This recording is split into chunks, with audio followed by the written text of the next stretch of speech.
Please remember, the information in our podcast could be a trigger for some people. And if you or someone you know has been affected by sexual abuse, the Dublin Rape Crisis Centre 24-hour helpline is 1800 77 8888. Hello, I'm Joyce. I'm June. And I'm Paula. We're the Kavanagh sisters, and we'd like to welcome you to our series of Count Me In podcasts, where we continue to shine a light on childhood sexual abuse and its impacts. In today's podcast, we will be discussing disclosure.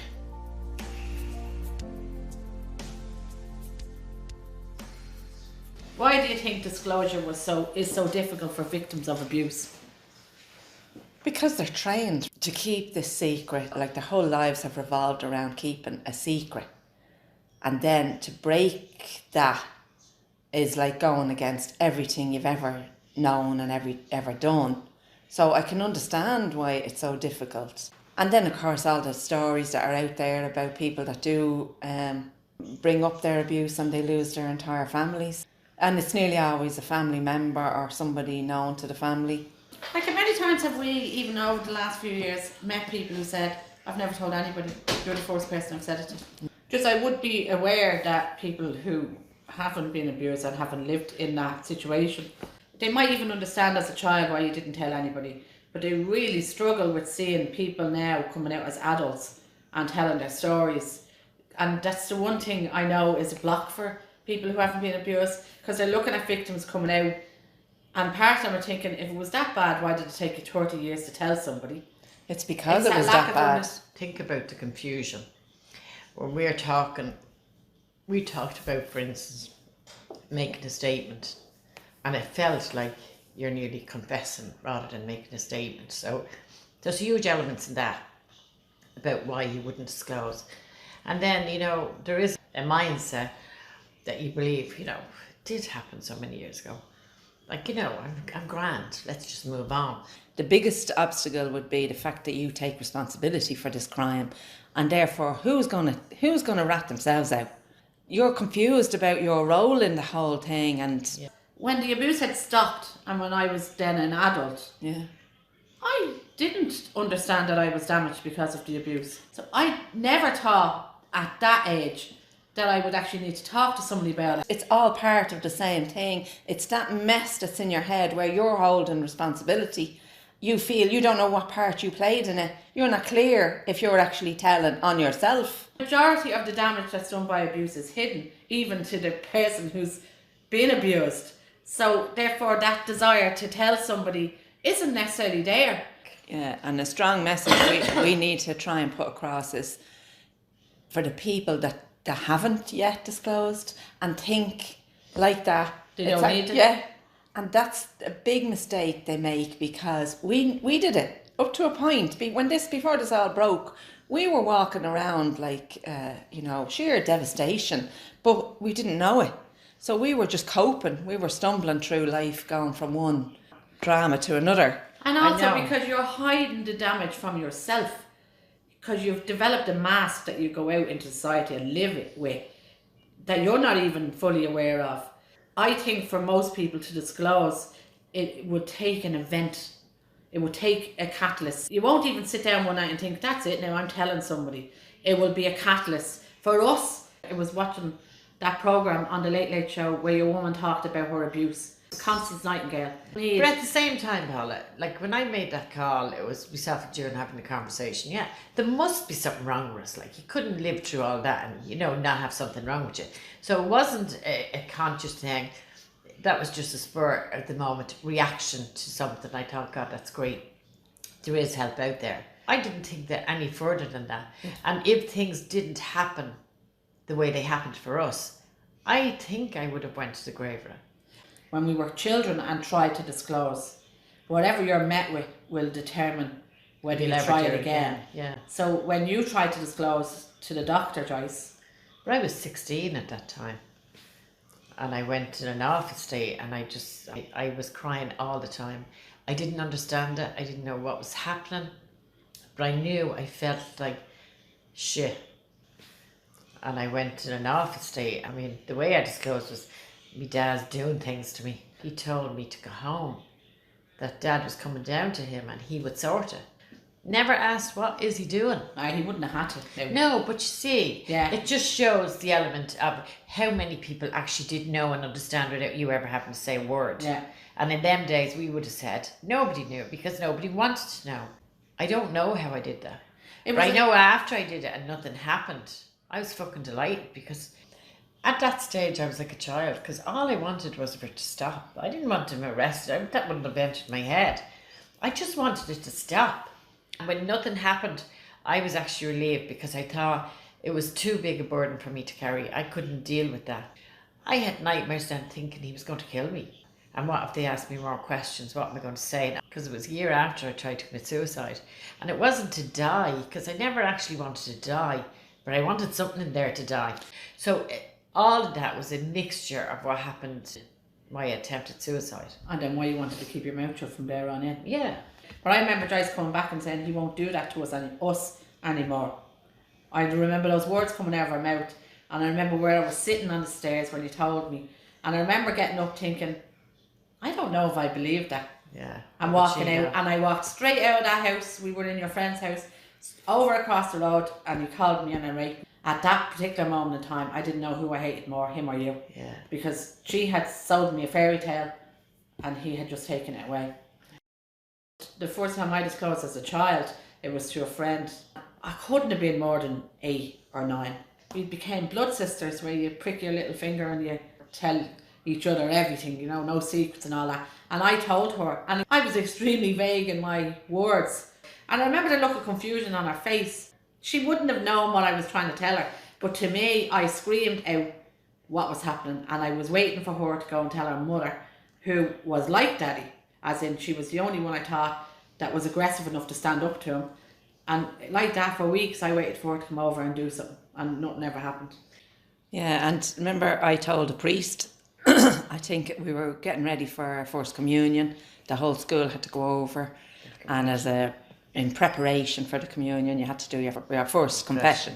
But I was one of the last people in the class to go in, and so that doesn't work well for me. If I make a decision to do something, I need it to be over with. Like sitting with it actually is death. But I'm sitting on the pew waiting for my turn to go in. I do remember getting into the confessional was a frightening experience on a good day. Yeah. And I was afraid of God because I thought God was on his side. Yeah, he must have been. I remember stepping into the confessional and closing the door, and the darkness was frightening. I remember the terror. The minute you close the door, you've got pitch black. Then you kneel down in front of this tiny little window in front of you, and you only knew it was there because you saw it before you closed the door. And when you kneel down, you can hear the priest's voice as he talks to the person on the opposite side of the box. And you're doing a countdown, waiting for that to finish. And you'd hear the little door sliding across, and then he'd turn to your side and open. And that time while you're sitting there waiting would be panic. When you think of what they were doing to people, indoctrinating them from childbirth, like from youth, to come into a pitch black box and tell your sins, and so they would forgive you. Yeah. On behalf of God, who you're also terrified of because of what they've told you. I could feel my heart pumping out of my chest nearly. And when the door finally slid across, I just wanted to faint. He did the usual blessing you symbol, and I just said, my father is doing things to me. And now, honest to God, it was so surreal. I can't even believe now, even today, that I did it. But I know his response was, there was a pause, and then he came back with, what did he use? And I said, what? And he said, what did he use, his finger or his thing? And I thought, oh my God, the terror now. I just thought, oh Jesus, no, this is not good. I just said his thing. The next thing he said was, I want you to, when you go home, I want you to tell your father that you've had a word with me. I want you to come back down here to me with your father. And I just said, right, because I thought, get me the fuck out of here. Because he was taking too long, and I could hear his breathing. It was like he was getting off on the information. And he said, "Now, bring your father back now, won't you?" And I said, "Yeah, absolutely." I nearly fell out of the box. I was very conscious that I was in there longer than anybody else. I looked over my shoulder and he was at the pulling the curtain over to one side, and I thought, "Oh God, he knows who I am now. He knows he's going to find me." And I went to bed that night and I had a nightmare, that he was running around the church grounds after me in a short, with the short tails hanging down, but no underwear on it.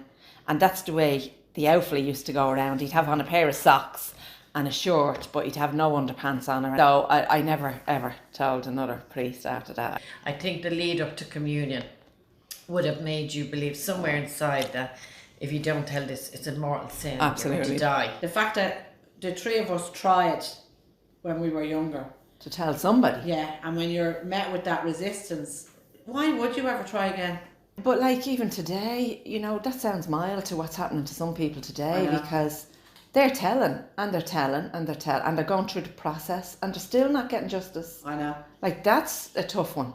Well, I remember ringing a friend of mine, Garda. What advice could we give? Now, this is years ago. What advice could we give?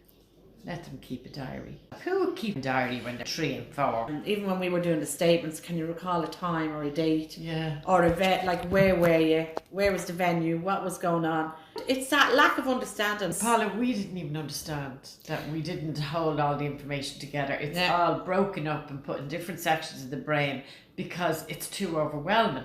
Whereas if you can remember one little thing, it's not going to kill you, but you get the whole lot thrown at you. Like, we didn't understand that. When we gave our statements, we all wrote about 3 or 4 incidents, and that's all he owned up to in his statement, because he got to read ours and admit to it. Whereas the abuse we went through went on for years and years. The day in, day out abuse becomes day in, day out abuse. Yeah. So unless there is those moments like my communion, or like Joyce being promised a bike, like you being on a trip to England, unless there's a standout moment, you don't have clear memories of your abuse because you don't store them like that. No. And they do tend to all overlap, like they mould into one experience for you. It's one awful experience that you distance yourself from, but there is nothing unusual about it because it's your norm. You can't talk about disclosure without talking about how your memories are stored. So the compartmentalisation and the disassociation is part of the disclosure process. Yeah. And why disclosing to somebody doesn't happen in an instant. It's a process. It's very slow over a period of time, even if you go to a professional. I kind of feel it's a tragedy for anybody to take this stuff to the grave with them, because you are filled with self-hatred whatever way you slice it. But you're filled with hatred mainly because lies have been told to you from day one. You know, all the grooming process, that's all a lie. All the stories you're told about how important it is to keep a secret. And then, like, for us, we were told every single day how stupid we were. Like, we didn't doubt that for a minute. We even fucking affirmed it. Just saying, if you're one of these that you're saying takes to the grave, you're one of these that lives with those lies as a reality. Exactly. That tells you who you are in life. It told us who we were. Yeah. Because until we start a bit of self-discovery, and I know we've been doing that forever, but we never actually put that label on it. Let's discover how we got here, why we got here, what did we do, and all that. And in that process, we discovered beliefs we had that we were carrying that weren't even ours and weren't even true. Yeah.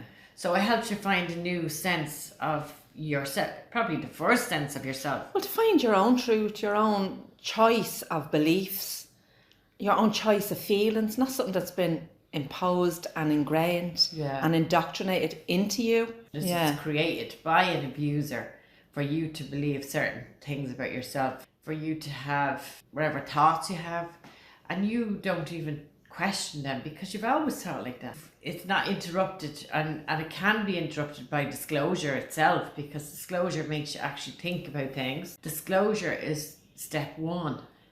And I do believe a lot of people who disclose, there's numerous reasons why they would get to the point where they disclose. And for some people it is because they're trying to protect a younger sibling. Yeah. Or it could be a death or a birth. It's usually something fairly traumatic in your life that would just bring up all of your pain that you've been dousing down over the years. Even living like that, dousing it down and living, you can't be a nice person to live with. I can only speak from my own experience, but I know without dealing with any of that stuff, like I was highly volatile, defensive, jealous, all of the negative. And I was a fucking dream. Yeah. No, I'm just saying, that wouldn't change. It would have never changed on its own. That wasn't going anywhere. Yeah. Because I didn't know what was causing it. No, and I wouldn't have been volatile, but I would have been You would have removed, been inverted. emotionally available to anyone, including myself. But you know, that would have been hard for my first kids coming up. But we all acted out based on our own experience and personality. So it is absolutely vital that you disclose, because like it is only the first step, but you won't get anything done until you do it. See, I think people assume in order for you to disclose, you have to find someone that you trust. And the truth of the matter is, you have to trust yourself in order to find somebody to disclose. Because it's about you going, I've had enough. And if I tell you and you don't believe me, then I'm going to go and tell somebody else until somebody believes me. And the only thing I would say is, the earlier you actually do that, hopefully you will not be in your 50s before you find you're finally stepping into your own life. Like if you are holding onto this because you don't want to lose your whole family, which does tend to happen a lot. If you're trying not to cause havoc within the family because it's usually a family member who's committed the crime, there's nothing stopping you going on your own volition and getting help without including them in the process at all. So disclosure doesn't necessarily mean run down to a guard station and make a statement. No. You don't have to ever go any further with it if you don't want to, but you need to purge. That's it, because it's for you. It's not sharing your story. If you even do it on a confidential helpline, if you just tell somebody, that's your first step. Because I guarantee you, once you get over that first step, the rest will just come rolling down. You won't have a choice in you getting well then, because everything will happen for you then, and you'll realise, I have a right not to live like this anymore.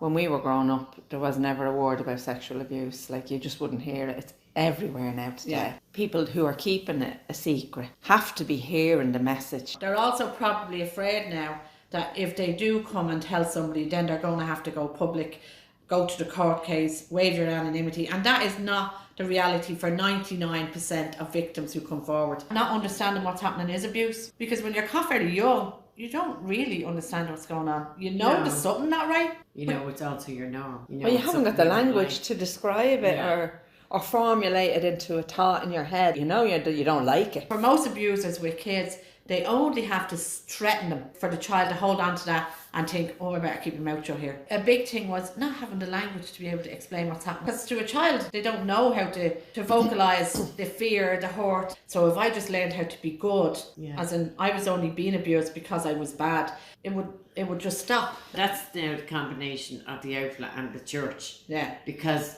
we believed God could see us. He could hear us. You couldn't have a thought in your head that he didn't know about. But it was also the combination of the church, him, and psychology, because it's well known that children take responsibility for any trouble in the household. If the parents are just arguing, the child feels the responsibility for that.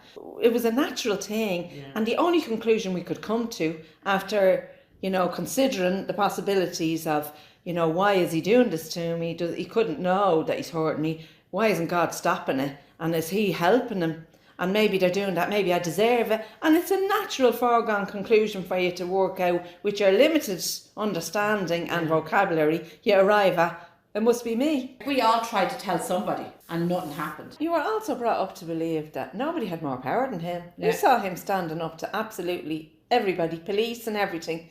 He didn't appear to have fear in him in relation to anybody. We only saw other people having fear in relation to him. So the message we got loud and clear was, like, there's God and there's him. I think I always knew I was stronger than him, that I could take it, that he couldn't. I thought when I had visions of him being battered, I felt he couldn't take that. I felt like I could nearly take it better than him. I do think kids at a very young age can see or feel things. I do remember standing, Mammy was peeling potatoes at the sink and I'm standing behind her. And I remember very clearly making a conscious decision. She can't help me. It must have been my head to tell her. And I made a decision there and then that she wouldn't be able to help me. She wouldn't be strong enough. That doesn't necessarily mean it was true, but it means as a child. That's the conclusion you came to. Everybody else is minding everybody else. Yes. Silence kills lives. Kills Yeah. lives. Destroys. If it was me now and I was listening to this and I wanted to disclose for the first time, I would take a bit of solace knowing that no, she's not expecting me to go down to the police station. This is not about getting justice even. We're not going that far. Step one is telling, and it doesn't matter who you tell, and it may never ever go any further than that person. It's about purging, telling your secret. Just tell somebody, because it's like eating poison and expecting somebody else to die. You're riddled with the poison, and the poison is the lies that you picked up over the years, holding that secret. That's all poison, and you need to get that out of your system. So if you could go somewhere and get sick in a bucket, now I'm not saying it'll be over, it's the start of a new journey, but you do need to go to that bucket, and it doesn't matter who that bucket is. I think it's really, really important to understand that disclosure doesn't happen in a one-off. Disclosure happens over a long period of time. What you mean by that is, I could tell you now, and nothing could happen for years, but it's the beginning of a process. Yeah. It take years for me to get the full story out, and it might not all be to the same person. Well, it just reminds me of when we were kids and I went to the doctor. That was my disclosure, right? I wanted it out. I didn't want anything to happen. I didn't even care if he never did a thing. It actually gave me breathing space, and it took years for me to ever even consider disclosing again. Thanks for listening. Hopefully some of the information we have shared will resonate with you. This will give you a deeper understanding of yourself, plus allow you to move into a space where you can show compassion to yourself. Please know that no matter how you feel or how you reacted to the abuse, it was normal. We are hopeful and optimistic that those in any position of power to bring about change will be moved into action, so we can finally eradicate childhood sexual abuse. So please spread the word and share the information. Thank you. The decision to heal from childhood sexual abuse places you on the most important journey of your life. You're in charge of this journey. Only you know what works for you and what doesn't. It takes as long as it takes, because there's no rushing it and there's no faking it. You have to feel it. And just as the ripple of pain that you're in goes out and impacts all of those around you, so does the healing. And the more you heal, the more everyone around you benefits from your healing. You've been listening to the Kavanagh Sisters Count Me In podcast. You can contact us on Facebook, Twitter or Instagram, or directly at thekavanaghsisters@gmail.com. We would like to leave you with a quote that you can take with you throughout your day. The single act of keeping your experience of childhood sexual abuse a secret has cost you your life. The life you have lived that was shaped out of the abuse and keeping the secret is not the life you would have chosen. But whether you know it or not, you now have choices. Why not choose a life free of the pain and suffering gifted to you by your abuser?